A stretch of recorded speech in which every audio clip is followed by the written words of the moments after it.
So, you want to get into Fortnite competitive. In this video, I'll show you the step-by-step process on how to start securing your top 10,000, 5,000 placement in cups, depending on what region you play on, of course. But we'll be going over the exact strategy you need to implement in your early game, in your mid game, in your end game to start securing those good placements. Before we get into the video, make sure to drop a like, subscribe, join my Discord in the bio if you have any extra questions afterwards, or if you want me to help you VOD review any of your past cup games. And make sure to use my supporter creator code Coach Philip in the item shop. And let's get right into it. We'll be watching a past duo victory cup. We'll be taking a look at the team that placed around like top 500 and what you need to be doing to place the same. So as you can already see by their match history, you don't need tons of skills. So you don't necessarily have to have the craziest mechanics, crazy at fighting to be able to secure these placements. It's a lot about strategy and actually knowing what you're doing, not just fancy mechanics. Okay, so arguably the most important thing is your off spawn and how you play off spawn. So first of all, you need to have a spot or multiple spots even that you know how to play. If you don't have a spot, if you don't have a perfect loot route, you need to go in Fortnite.gg website where you can see the whole map, where you can look at where chests are, where loot spawns are, and then you want to map out a route for you to loot every game consistently with you and your teammate that gets you full mats and full shield, good loot, and probably jetpack, crash pads, whatever movement is in the game right now, and a lot of heals, so if you get tagged in endgame because it's stacked, you can heal back up. And ideally, if you're not the best fighter, you want to drop on a spot like here, for example, where there aren't too many people on the side of the map. So they landed right up here, for example. Usually for people that aren't the best players yet, I recommend spots around the edges because, first of all, there's usually not that many people. And second of all, you don't get ambushed from 10 people while rotating. Because if you land in the middle, if you're rotating naturally, there's going to be people on every side of you. And if you're on the edge, of course, no one can be towards that water area, so you're a bit safer while rotating. So that's the most important part of your game. You do not want to be dying off spawn. That's going to ruin your whole cup. So you got to find a good drop.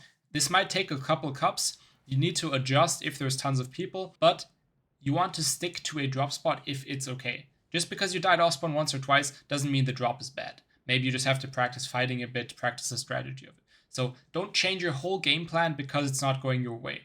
If you die off spawn every game in 3-4 games in a row, sure. If you have a secondary drop, switch to that, but don't start landing random spots. You're just gonna die off spawn, or you might get lucky and survive, but that's just luck then. So have a spot you know how to play and try to actually play it. Of course, if it doesn't work in the cups, you can adjust. And you can practice these spots in ranked, in scrims, and that's how you're going to know if they are good spots for loot. And then if they're con in cups, you'll have to find that out in an actual cup. Now let's move on to mid game. So the most important thing I see most people doing wrong when they're starting to play their first cups is they're not aware of what they're actually doing. They're just running around like it's ranked, and then if they see someone, they shoot them or they run away. But they're not actually planning out what they're doing.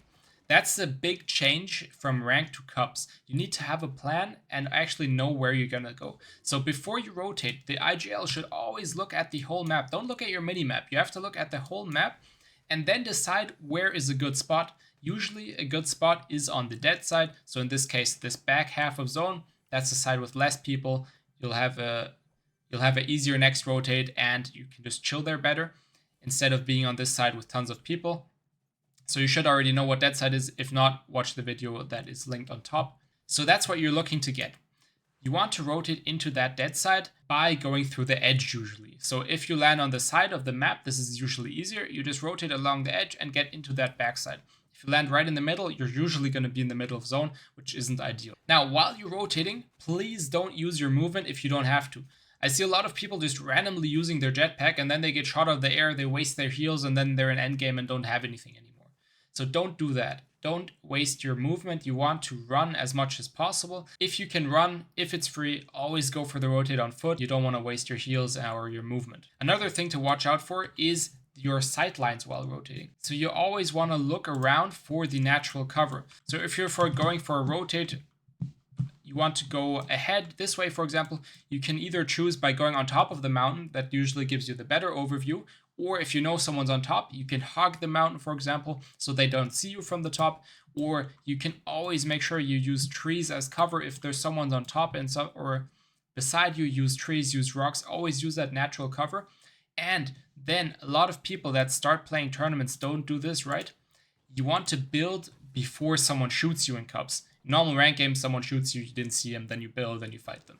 In cups, you want to be super aware. Always look left, right, look behind you. Have a really good overview of your surroundings so that you usually see the people first, and then you want to build first. Don't wait for them to spray you.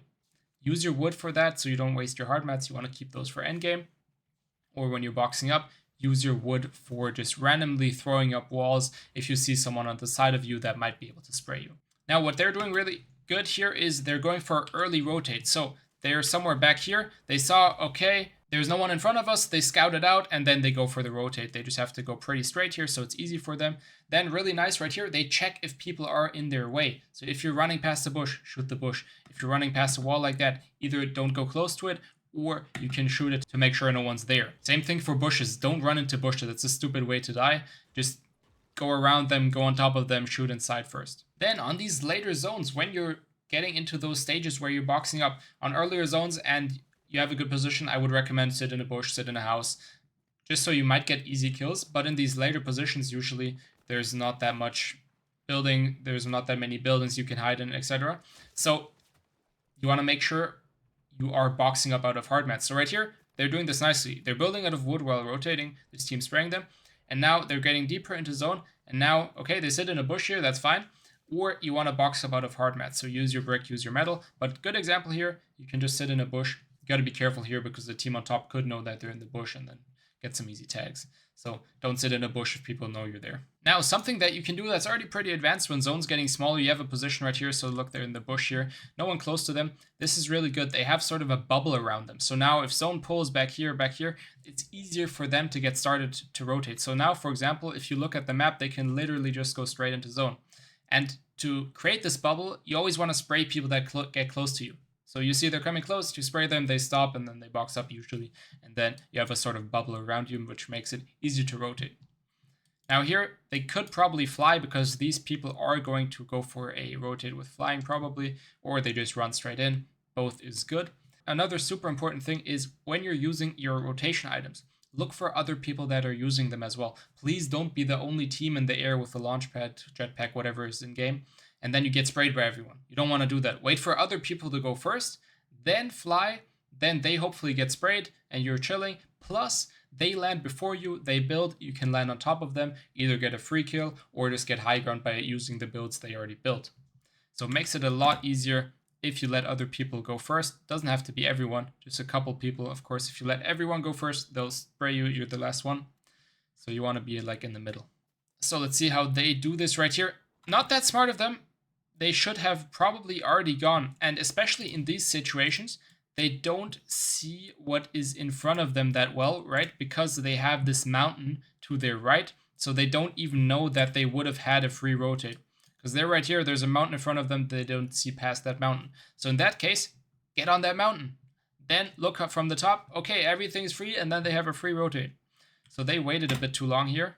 We'll see what's going to happen to them. But it looks like it's still free because the people in front did rotate. They get tagged a bit here. Yeah, now they fly because other people are flying. But do get hit here. So probably could have even just run the whole thing because I don't think there were many people in front of them anymore. And now, really cool thing that you can do on the 50-50 zone, already pretty advanced, but if you can get this crazy play. So most of the people, as you can see, get into this side. So it's split 50-50, right? This zone, this one's part of the storm at the start and opens up while the zone's pulling. And this one is always free. So everyone naturally goes into this open part. So that's usually fully stacked. And over here, there's literally two teams. So if you can get into that half that is opening up, crazy play. If they would have rotated earlier, they could have probably got this. Now again, you want to plan ahead. IGL is looking through the cone, sitting in the cone, in a box, hard mats, and planning their rotate. Here, you don't want to necessarily waste as much time. The fragger can spray, but yeah, the IGL needs to be in the cone, needs to be looking ahead, so the next rotate is free. I see a lot of people rotating that don't have a lot of experience. They literally were spraying 1 second ago, and then they go out the other wall, and then of course someone's just gonna jump into you because you didn't look ahead. So that's stupid, don't do that. In this case, everyone's probably just gonna launch pad again, yeah. If you're launch padding, you might have already seen this if you watch other videos. Do a 2x2 upwards, and then you can have a cone on top and bottom, edit the cone on top, jump up, jetpack, and you won't get tagged while the start of your jetpack. That's usually the part where you might get pumped or something. So nice play by them. They went as far as possible into this zone. Another 50-50 zone. So if you get into this backside, really nice play. And I don't know exactly where they are on the map, but it looks like they got pretty deep, but it's filling up pretty well on that backside as well. But still more people on this front. Also, before endgame, one thing I didn't say yet, make sure you have enough mats. You want to be at like almost cap before going into endgame, so you don't have to necessarily go for refreshes that quick, because that's usually the hardest thing for players getting into comp, finding those refreshes, because it's not that easy to fight in endgame, because zones on you, you have to rotate, tons of things to watch out for, and then you usually just die when you try to do it, or you do it too late, don't have any mats. So usually go for a refresh when you're on around 300 to 500 mats, and then usually it's easiest, go to the front side of zone so you're not getting pressured by zone, then box fight someone, or while you're rotating like this, if you see someone that landed solo and you're a duo, land on them and get a free kill that way. Really nice play by this guy right here. His teammate died unfortunately by this rotate. I guess someone sprayed him out of the air or something. Okay, he drops down, but if you're going for these later rotates, someone's already built, go on top of them. Easy high ground usually. But yeah, he goes for the res here, which is crazy that he gets it. Okay, yeah, worth it here. He gets the res, but he doesn't have high ground now. Especially in like games where players aren't too crazy yet, usually high ground is pretty free. So I suggest you play a higher layer, because most people that are new, they don't know how to tarp that good. So practice your tarping in creative, and then you're able to play those higher layers, because usually people just fall down when they're not that good, but ideally you want to be on these higher layers, and then you always have the option to look up, and that gives you the option to take high ground, and high ground usually wins you the game, or guarantees you at least like a top 3 if you play it correctly. If you want to know how to play high ground correctly, watch one of my last videos. I cover the most important things on how to play high ground correctly. Really good video. Here in these later zones, you got to be careful with your jetpack. I guess it works for them here, and they land on front. So here, let's see what they do actually. But yeah, they should have taken high ground here probably. They have the mats for it. I don't know the teammate, but it looks like they have the mats for it. Yeah, exactly. So they landed on the front here. This team on top wasn't that high yet. And then when you land on the front, you can take high ground quick, but watch the other video for more infos on how to take high ground. I don't want to get into that. That's a whole nother video. So now they do drop down because they are on lower mats. Usually you can find easier kills on low ground because people are weaker. People are under more pressure. If you play it correctly, you can get a lot of kills by playing low ground. Now, another thing that people that haven't played too much are not good at is sticking together. The IGL always leads, the fragger or the second person, whatever his role is, fragger support, he needs to stick on the IGL. It's not the job of the IGL to keep looking back, okay, is he on me, where is he? It's the job of the fragger to stick to the IGL. So make sure you practice that, make sure you play together. And then you can get easy kills like this where you just jump in a box together, or you don't get 1v2'd because you're split, you know? If you can do this consistently by just playing a lot of scrims, practicing a lot of 2v2 fights, helps you so much. And now good here, yeah, he plays a high layer, but he doesn't look for high ground though. I would want to see this more because he does have 500 mats again. You do want to look for it at least because it does make it way easier if you're on high ground. You have to use less mats. You're only building like a floor and a cone, not a full box, and you just see everyone from the top. Because now they're in this layer with 10 other people, not that easy to play. They do play it nicely, of course, but way harder to play than high ground, especially if you're not that crazy at playing endgames yet. Another really good map you can do for endgames is the Duo Zone Wars endgame. Really popular map at the moment, really good for practicing endgames. So the step-by-step is play a lot of fights, play a lot of scrims, and play a lot of Duo endgame Zone Wars. And that's going to be the main things. Don't play too much ranked if you're Unreal, it's just time waste probably. Of course, if there's still a lot of better players in Unreal, you can do that to practice fights. And then just play every tournament. Now they got split up here, yeah, and one of them dies instantly because they do get split up. Other one has 0 mats, so probably going to be over pretty soon here. Yeah. In these later zones, you just want to look for kills. Make sure you have mats. If you're on high ground, it's easier. watch the video on that. If you're on low ground, claim all the builds, use these natural buildings, you can refarm a bit.